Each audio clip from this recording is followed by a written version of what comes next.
Miss Universe 2015 is Philippines. Sa likod ng bawat tagumpay ay ang pait din ng mga pagsubok.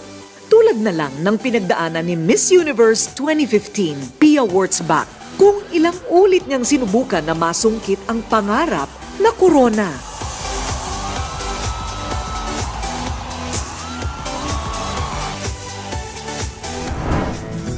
Ang dating tagawalis sa parlor, ngayon, milyonaryo na, si Ricky Reyes.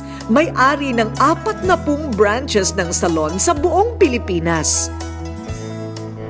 The fighting pride of the Philippines, Manny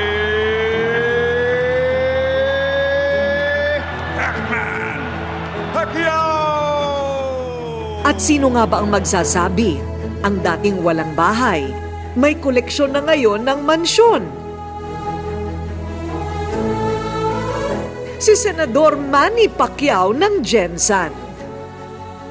Hindi man nararanasan ng lahat ang kanilang pinagdaanan, nagsisilbi naman itong aral o leksyon na pwedeng tularan.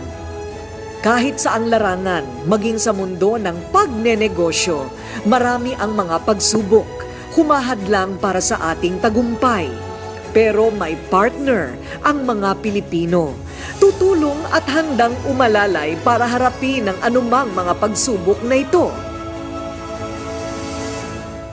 Our main mission is to make you become successful, to change a lot of people's life. We really want to help every family achieve financial freedom, so no family left behind. Depende sa'yo because nothing big is easy to do naman.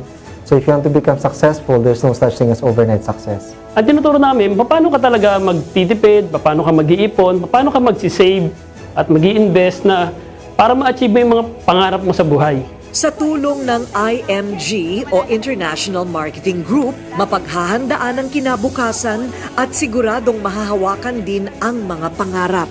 Kapag meron ako na-encourage na mag-join at gawin ang ginagawa namin dito sa IMG, yan tumulong sa tao na maging financial independent, matutunan nila yung financial security. Napakaganda ng pakiramdam, nakaka-excite.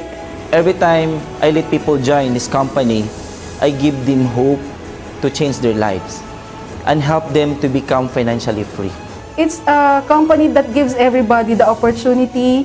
Hindi tayo namimili kung sino yung magjo-join. Basta kung sino yung may gusto and has the mindset to win in life, they can do it in ING. For me, it's all about right now giving back to the person. At the same time, it also, for me, it's about mission delivered. We will help you make changes and make your dreams come true here in IMG. Marami man ang mga pagsubok na pagdadaanan, mas dumarami rin ang mga taong handang tumulong para maabot natin ang anumang mga pangarap natin sa buhay. Kahit sinong tao na may pangarap sa buhay can be successful in this business.